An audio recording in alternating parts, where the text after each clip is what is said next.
నమస్తే అండి. నేను doctor V Annapurna, fertility consultant, Maitrisri fertility centre, Warangal. నేను ఇవాళ మీకు ట్యూబల్ టెస్టింగ్ గురించి చెప్తాను. ట్యూబల్ టెస్టింగ్ అని మీ డాక్టర్ గారు చెప్పినప్పుడు హెచ్ఎస్జి అంటారు. అంటే హిస్ట్రోసాల్పింగోగ్రఫీ.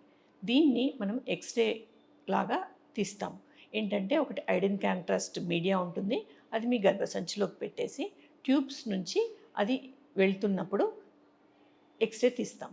దీన్ని బట్టి మనకి ఎక్కడన్నా బ్లాక్ ఉందా, 2 ట్యూబ్స్లోంచి డై బయటికి వస్తుందా అనేది ఎక్స్రే ద్వారా తెలుస్తుంది. దీన్ని మనము ఇప్పుడు కొంచెం మార్చి ఎస్ఎస్జి అని అంటాం. ఇది ప్యూర్గా అల్ట్రాసౌండ్ బేస్డ్ ఎగ్జామినేషన్. ఇది ఏంటంటే మామూలు మన సలైన్ తీసుకుంటాము, తీసుకొని గర్భసంచిలోకి పెట్టేసి దాన్ని పుష్ చేసేసి ట్యూబ్స్ నుంచి బయటికి వచ్చేది దీంట్లో నోట్ చేస్తాం. ఇది కొంచెం పెయిన్లెస్గా ఉంటుంది, సింపుల్గా ఉంటుంది.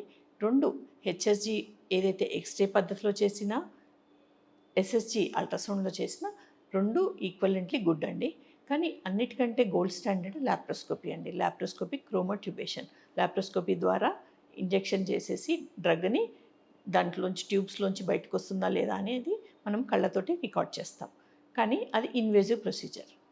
కాబట్టి ఎస్ఎస్జి ఇప్పుడు చాలా సింపుల్గా మన ఓపీ ప్రొసీజర్ లాగా చేస్తున్నామండి.